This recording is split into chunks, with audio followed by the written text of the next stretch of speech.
Chapter 23, Behavioral and Psychiatric Emergencies and Suicide.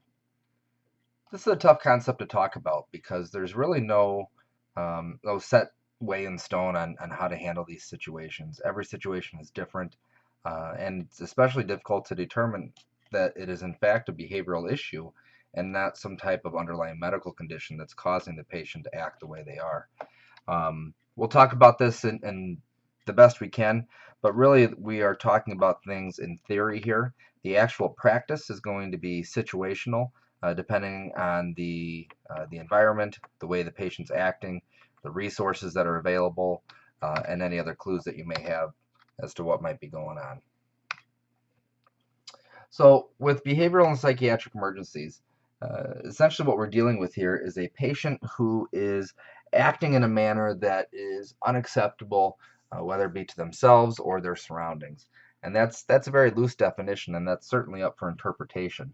Their behavior could result from any number of things: stress, physical trauma or illness, drug or alcohol abuse, psychiatric conditions. But most importantly, it can result from some type of underlying medical condition that we have to be able to diagnose.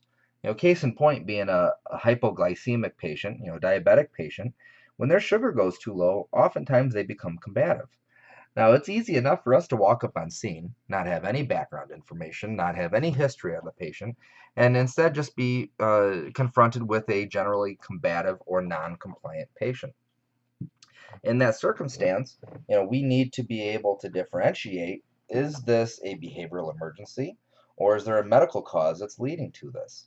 So once we're able to get to the patient, one of the first things we should start doing is looking for the causes of behavioral emergencies that are related to some type of medical condition. And we'll talk about those more specifically in a couple minutes. So generally, let's look at this really quick objectively. The definition of behavior: manner in which a person acts or performs. That's simple. Behavioral emergency, though: behavior within a given situation that is unacceptable or intolerable to the patient, the family, or the community. So who gets to make that determination? Who decides if a behavior is inappropriate or not? Who decides if a behavior is intolerable? And what we can oftentimes be confronted with is domestic situations, or maybe, family parental type situations where mom and dad feel that their child is acting intolerably and it's a medical emergency, it's a behavioral emergency, and they expect us to do something about it. Case in point, let's say that we have a 15-year-old who is caught smoking weed, right? This kid is caught smoking a joint, and mom loses her mind. Mom calls 911 and says that my kid is hooked on drugs, and they want this child transported, and blah, blah, blah, blah, blah, right? Is simply smoking a joint a behavioral emergency? I would argue it's probably not. What about somebody who is walking down the side of the road naked? And funny enough, we get these types of things all the time. Is that a behavioral emergency? Now, they're not a harm to themselves or others. They're just very free-spirited. They're walking down the road, choosing not to wear any clothes. Generally speaking, society would view that as being inappropriate, right? We are supposed to, and when out in public, we are supposed to keep ourselves covered, not expose ourselves. Those are all things that are governed usually by local ordinance or even state and federal laws to an extent. So would that be considered a behavioral emergency? And the answer is quite possibly yes. Now, if we get on scene and we start talking to this patient, they're like, yeah, I'm just, a free-spirited person. I don't like clothes. And we say, hey, listen, you got to put some clothes on. And they say, okay, yeah, sorry, my bad, no problem. Well, that's not a behavioral emergency. But if they continue to refuse, maybe it could be. We have a very unique individual in our town who has some psychiatric history, and he walks around town wearing an American flag as a cape. And he yells at traffic and he dances in the road. He'll engage with people at local retail establishments. Generally speaking, he's not threatening anybody, he's not causing harm, but running around, yelling at people, dancing in traffic, and wearing a cape or wearing an American flag as a cape, these are all things that we would consider to be atypical for society. So in those situations, yeah, we have the ability to act appropriately. And if we believe that it's an underlying medical or psychiatric condition that's causing these behaviors, then it's within our scope to treat them and or transport them. There are times, though, that people are just being different, and it's not necessarily a medical or psychiatric emergency. And in those situations, it may be more appropriate for the police to handle it. So, just all things to consider. I guess the main point that I want you to take away from this is that a behavioral emergency is subjective at best. We have to decide whether or not we believe it to be appropriate or inappropriate. Is it intolerable to the patient, family, or community?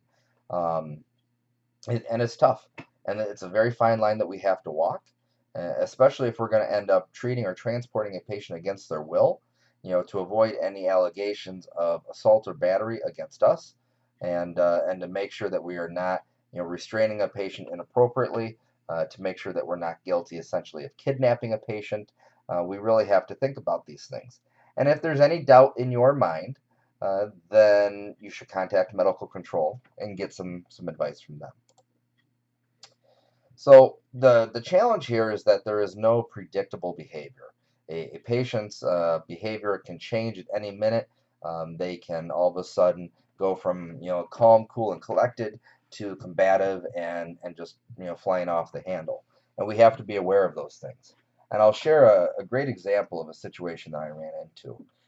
We went to a patient who had been drinking. He wasn't necessarily belligerent, but he had been drinking for sure, made some suicidal statements to his wife, and generally was suffering from some depression. We arrived on scene for an evaluation. I talked to this individual, and although he was not happy to see us, although he was not happy to have to deal with us, I talked him into going to the hospital voluntarily, and just explained how that would be in his best interest. So he walked to the ambulance with me because he was compliant, because it was voluntary. We did not have him restrained. We did not have him handcuffed, nothing else. Uh, Placed him on the cot, put the normal seatbelts on, and we started driving to the hospital, no problem. Throughout the transport, out of nowhere, he decided he was done. He didn't want to be there anymore. He took his own seatbelts off. He stood up, opened up the back door of the ambulance while we were driving down the road at about 55 miles an hour, and prepared to jump out. Now, I'm not sure if it was a realization that we were moving 55 miles an hour or if he saw that there were 3 cop cars surrounding the ambulance as we were driving, but something changed his mind and he decided he wasn't going to make that jump. Meanwhile, I had my driver pull over, stop the ambulance. A couple of the cops jumped into the back there, and we had to have a conversation about the remainder of the transport. But that's a great situation, right? I didn't have any ability to legally restrain him because he wasn't being combative. He wasn't posing a direct risk to himself or others. So, therefore, I was obligated to transport him in a conventional method like I would any other patient. And unfortunately, just at a split second, something changed, something clicked in his head, and he decided he didn't want to be there anymore, and his behavior changed. So, these are all the types of things that we need to be constantly aware of and really keep our head on a swivel. Okay? So there's a lot of different psychiatric conditions that can lend themselves to behavioral emergencies. I'm going to play a short video here on schizophrenia. And there's two dynamics to consider here. One, not only how to address or understand better schizophrenia, but also consider the fact that we're going to watch a video about a child. And it's pretty simple to envision, having to restrain an adult, pin them to the ground, tie them to the cot, do what you got to do. But what about when it's a kid? What happens when you get that 911 call for that 9-year-old that's out of control? And you and your partner arrive on scene. You're two males. You're 6 feet tall, 225 pounds each, and you've got this scrawny little 9-year-old that's just running around all over the place, being physically aggressive and combative. What? How do you feel about having to physically restrain that kid? How are you going to do it in a way that's safe for yourself, safe for the patient? It's not overly forceful. There's no risk of injury to the kid.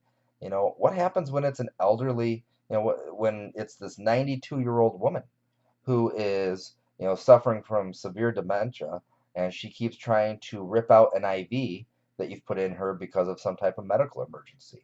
Imagine then having to tie her down. These are situations where these are patients that aren't purposely being jerks. There's underlying medical or psychiatric issues that are resulting in this behavior, and it's difficult to bring ourselves to the conclusion that we need to tie these people down against their will. It's just it's a tough situation to be in. So we'll play this video real quick.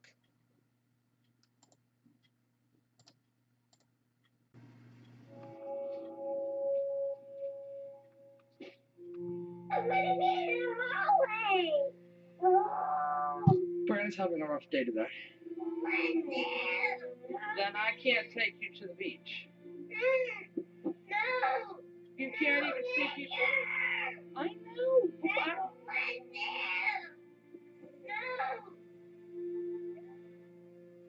Come draw with me. I gave her some medicine to try to help her so that she's not feeling so angry. Not that I like to do it, but it has to be done so that she can calm herself. Right now, Brianna is diagnosed with several things: dissociative disorder, NOS, autism spectrum disorder, sensory integration disorder, psychosis disorder, NOS, mood disorder, NOS. And the NOS stands for not otherwise specified. All the doctors have told me and my husband to be prepared that usually they wait until the child's closer to 7 or 8 to diagnose early onset schizophrenia. Today, Brianna is 6.5 years old. Brianna has been slipping for the last 4 weeks, so we're exhibiting psychosis episodes 7 to 8 times a day on a minimum. Some days we lose her totally for the day. One of her personalities and voices is 7. Could you do us a favor? What? Could you draw us a picture of what 7 looks like? Oh, yeah. 7 is a person who is actually shaped like a number. I think 7's got a lot to do with it today because 7 likes to tell everybody that there's nobody that lives in Brianna's head. I have been stabbed with forks, tomato steaks. 7 will sit there and punch you dead in the face and then swear up and down, screaming for hours, "I didn't touch you, you're a liar." Who's the one that throws chairs at mommy and stabs mommy and beats mommy up all the time? Izzy. But that was like earlier. Yeah, that was a while ago, the last time Izzy was that mean. They don't really believe that 7 or Izzy or any of them are hallucinations. They believe these are people that Brianna actually becomes. Brianna's dug her own skin up because the spiders were crawling on it. She won't sleep for days because the rats are crawling on the floor. Nicole, I need you to bring me her shirt, please, baby. Sometimes I'm really scared of her. Like, whenever she's upset, she comes at the nearest person that she can get to. Why do you help her? Because she's my sister and I love her. Like, that's what any other big sister would do, even if she has that illness. It's kind of crazy, isn't it? I mean, to be dealing with a child and to have those random, ups and downs in behavior, that's tough. And especially, for us as EMS providers, when we arrive on scene, we don't have that pre-established relationship or that level of understanding with these patients. So it makes it all that more complex in knowing, what are their triggers, what's going to set them off, what's the best way to address them or approach them. These are just, again, in general, really, really tough situations to deal with. So when we are dealing with their patients, and even in the presence of a patient with a known psychiatric condition, take that schizophrenic patient as an example, that doesn't necessarily mean that they're immune from medical conditions as well. So even if they have known history of schizophrenia, we still need to be aware of the possibility that their behavior could be linked to a blood sugar issue or general lack of oxygen. Maybe it's a stroke. Head trauma such as concussions and that type of stuff can lead to it. Mind-altering substances, right? Even people with psychiatric conditions can still do drugs from time to time. So we have to really just be aware that it's not any one thing. We have to avoid the complacency or the potential for tunnel vision and look at the big picture. So keep in mind also that there are normal reactions to stressful situations. And no different than if I were to jump out at one of you as you walk into the classroom and scare you. Your natural response out of fear and also defense might be to throw a punch or kick or scream or whatever the case may be. So in the presence of fear, we have instinctive reactions from time to time. And if a patient is generally scared, especially if they're under the influence of a drug that makes them generally paranoid, then those behaviors could be secondary to that type of influence and something that we can't easily contain. And it's frustrating to us because we want to have these nice, calm conversations with the patient. We want to rationalize with them and just get them to settle down. And sometimes it's just not possible. When we're dealing with these patients, take your time. Take your time, talk compassionately. Make sure that they don't have a reason to see you as a threat. Rather, let them see you as a friend, as a resource. When we talk quietly to them and calmly, when we maintain that meaningful eye contact, even something as simple as a handshake from time to time might help out. Additionally, talk to the people that are around you, that are familiar with this patient, and find out the best way to approach them. Autistic patients especially are challenging because they certainly have these little triggers, and if we do something that drastically deviates them from what their normal routine is, or if we hit one of those triggers, it can cause a sudden change in behavior. Keep your emotions under control or calm. You're going to get angry. You're going to get aggravated. You're going to want to yell. You're going to want to be stern. And although there may be an appropriate circumstance from time to time where that type of response is necessary, in most cases, you've got to stay calm and you've got to be willing to kind of take that verbal beating, because, again, this is something that's beyond the practical control of your patient. So patients with background psychiatric issues can experience something called acute psychosis. And essentially what that does is it separates them from reality. It impairs their ability to process information around them, to rationalize those types of things. And those are the patients that are going to be obviously the most complex to work with. Those symptoms of acute psychosis can include anything that you see up on the screen there. Hallucinations obviously being one of them, especially if it's from a mind-altering drug or something like that. They can from time to time be catatonic, right, where you just walk up to them and they stare right through you, but there's otherwise no response, no movement, no talking, nothing like that.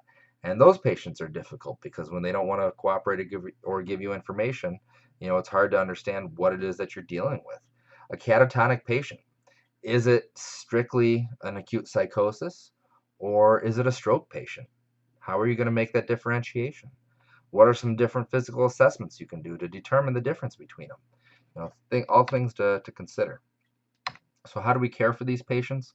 Well, that just depends. What's their presentation? How are they acting? What are the resources that you have available to you? Are there police on scene? Do you have multiple EMS providers? It really is situational. So make sure that first and foremost, you always give people the benefit of the doubt. And I don't care if you walk into a scene, you walk into the living room and a cop meets you out in the living room and says, listen, this guy's back in his bedroom. He's being a real jerk. He's combative and blah, blah, blah, blah, blah. And he's a real problem. And although that may be the truth, and I have no reason not to believe that officer, sometimes just having a different approach to things will change the situation. So you walk in there, certainly with a heightened sense of awareness, right? You're being extremely cautious, watching your surroundings. You're ready for sudden behavior changes. But go in there and show some respect. Introduce yourself. Offer that handshake. Try to establish that positive rapport. And sometimes that will be enough to get the patient to calm down. Now, they're still going to be skeptical of you. They're not just going to become your best friend after 5 seconds because you talked nice to them and shook their hand. But you can start to gain some level of trust over time. And you might spend 5 or 10 minutes having a talk with them and establish that relationship until they are willing to be cooperative with you. So again, just interpersonal relationships, interpersonal communications. That's what's going to be best for these situations. Listen to the patient. This chapter here and these behaviors, they include things like suicidal statements. And you can have a patient with no psychiatric history, with no medical conditions, alert and oriented ×4, entirely decisional, but they're depressed. They made a a statement or two because they're having a rough go of things in life. And as a result, now you're there to do the evaluation. And we know that a patient who is suicidal has no choice, right? They cannot refuse consent. They must be transported for evaluation. But in those circumstances, even though you may know what the outcome of this interaction is going to be, you still need to take the time to listen. You still need to take the time to allow them to give their side of the story. Don't just walk in the room and say, "Oh, hey, Jim. So my name is Scott, and your wife said you're suicidal. So let's go. We got to go to the hospital." Right? That's that's not a good way to establish the relationship. You walk in there and you say, "Hi, Jim. My name's Scott. I'm a paramedic. Can you tell me what's going on? What's bothering you today? Do you know why we're here?" And allow them to answer the questions that way. And they're probably, again, not going to be happy that you're there at all. They're going to maybe come back and say, "Oh, this is a big misunderstanding. This is stupid. I didn't say anything. I'm not going to hurt myself." They have all these excuses and responses, and that's fine. And then you can phrase it in a way, instead of saying, "Well, are you suicidal?" Just simply ask, "Did you by chance make a statement that somebody could have heard that would lead them to believe that maybe you were going to hurt yourself?" And when we address it as a potential for a misunderstanding, it's a lot easier for them to jump on board and to work with us there. Because sure, misunderstandings happen all the time. A misunderstanding doesn't mean that somebody is suicidal, right? But nonetheless, then from there we can transition into explaining to them, "Hey, listen, I know that it was a misunderstanding. Unfortunately, we're in a legal position where we have to have you transported. My advice is let's just go up to the hospital. You can talk to some people up there, explain to them that it was a misunderstanding, and we can get this all sorted out there, okay? But right now we just want to make sure that everybody's safe, and that there's no risks to anyone, okay?" And a lot of times they'll understand that and they'll jump on board.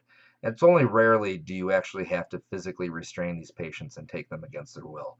Typically, if they're of sound mind, and they're just having a rough go of things, eventually they will agree to work with you voluntarily. Keep an eye on things like body language.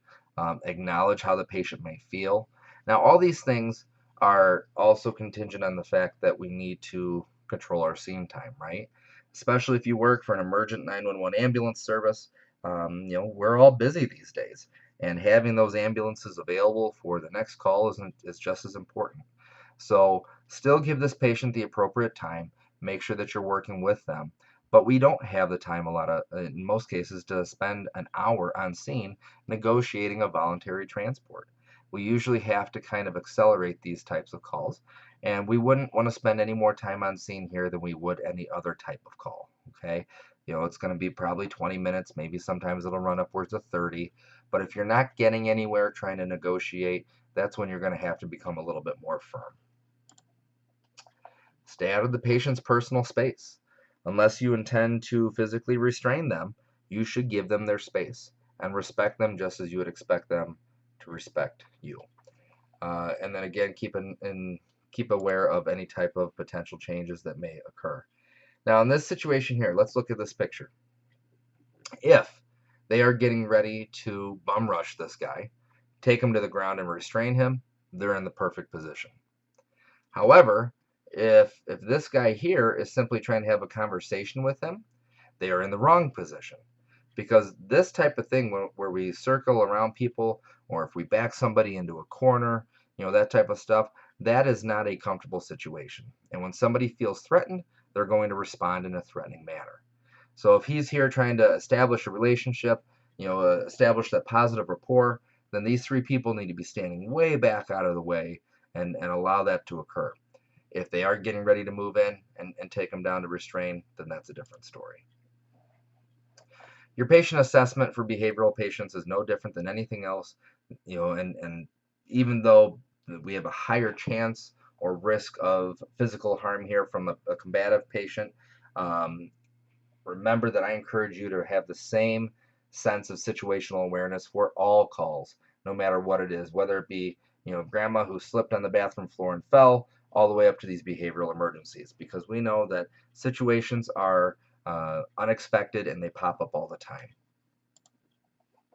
Beyond that, though, we should treat them just as we would anybody else, with comprehensive medical or traumatic assessments depending on what's appropriate. All right, so with suicide now, suicide is tough. Obviously, if you respond for an actual suicide attempt where physical harm has been done, that makes it easy to see what the intent was here and determine how to treat it. But what happens when we're dealing with these suicidal threats or ideations? And that's where things change a little bit. I'm sure that a lot of you have interacted with somebody who has been generally depressed. Maybe they made statements that were concerning. And as mandated reporters, not only are we mandated to report things, but we're also mandated to ensure that these people seek the proper level of care. Um, with suicide patients, the challenge here is that they are literally the most dangerous patient that we will interact with. And through my time working with the SWAT team, the patients that were barricaded inside of a house or a building, those were the highest risk patients. And the reason being is if they've gotten to the point where they've made the decision that suicide is the only option, a lot of times they will be willing to go to extreme measures to make that happen. Suicide by cop being one of them, right? So they may present some very clear and present hazard to the officers on scene, trying to entice them to shoot or engage in the patient to try to end their life that way. As a result, though, these people a lot of times will feel as though they have nothing else to lose, and as a result, their behaviors may be more extreme than others, and very difficult to rationalize with them in many situations. Although you see a couple of age groups in here, I don't like even classifying it because it can be at any age group. We know that although the number of suicide attempts are greatest in the younger demographics, the number of successful suicides as a percentage is much higher in the elderly demographic. And what I mean by that is if you have two different populations, a younger population, you might have 5,000 suicide attempts, okay? But only 30% of them are successful because the other 70%, maybe they were a cry for help or something like that. Whereas in an elderly population, you may have the same 5,000 attempts where 95% of them were successful because as the elderly population gets to where they are, they aren't looking for a cry for help necessarily. They're looking to just take care of business.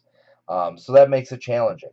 And what that means is that an elderly patient should be no less of a hazard to us, or to themselves for that matter, as a younger person would be. So we need to have that heightened sense of awareness for all of our age groups, and we need to take all of these situations equally seriously. When we are dealing with suicidal patients, to simply say that, okay, I want to kill myself, that's one thing, right? That's still a suicidal statement. But we know that they have progressed in that stage when they have things like plans in place.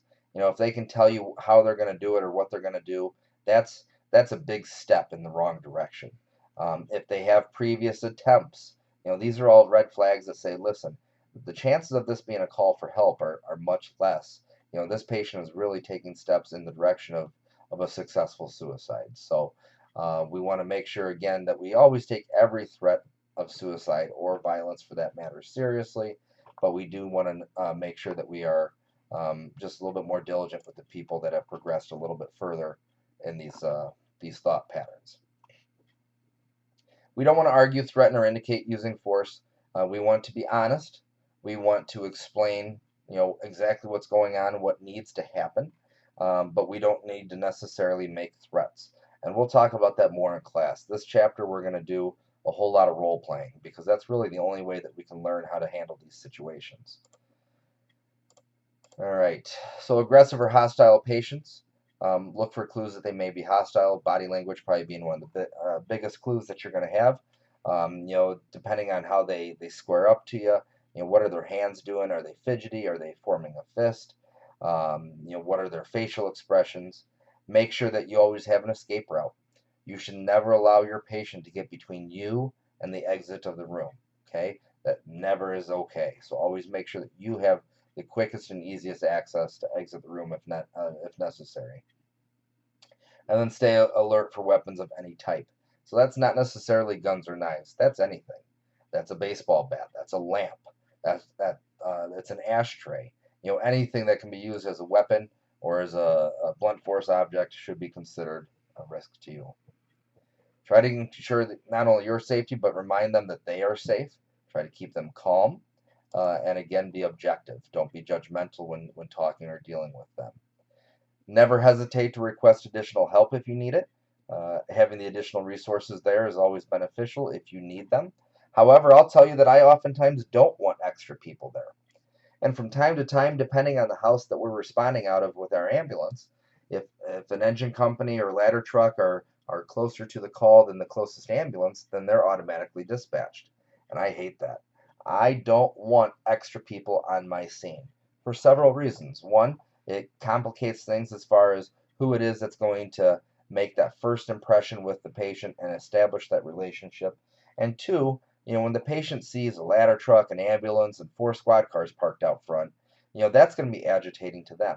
And when they're trying to, walk through the living room and there's 8 people surrounding them, that's an uncomfortable situation. So I like to have as few people as possible, so long as I have enough people to ensure a safe and secure scene and treatment for the patient. And if we get to the point where we need to restrain the patient, then so be it. But there are protocols in place for that. There's requirements, and we have to be very careful because once we physically touch this patient against their will, we have to make sure that we have justification to do so. Otherwise, we could be guilty of battery. When we are restraining a patient, reasonable force is the most force that we can use. That means I'm not going to pick my patient up and body slam them on the ground. We have to take measures to make sure that the patient is still treated with respect and that we're not using any additional force than we absolutely have to maintain our safety and that of the patients. And then again, here, some systems don't allow restraint without police or medical control. That's the truth. The most common form of restraint that we'll deal with is going to be handcuffs, and that's fine. We can transport a handcuffed patient, but whenever we transport a patient, no matter how they're restrained, we need to make sure that we can always monitor their airway and that there's no risk for possible asphyxiation. And the other thing is, if we are transporting a patient in handcuffs, then the cop needs to give us their handcuff key during that transport time, or even better, ride in the back of the ambulance with us. And the reason being is if the condition of the patient changes and a medical emergency were to occur, we want to be able to quickly remove those handcuffs to make sure that we can appropriately treat that patient. Excited delirium, we've been running into this type of stuff with a lot of these synthetic drugs that are out on the market now, especially the synthetic marijuanas that they were coming out with. Essentially, they were the bath salts.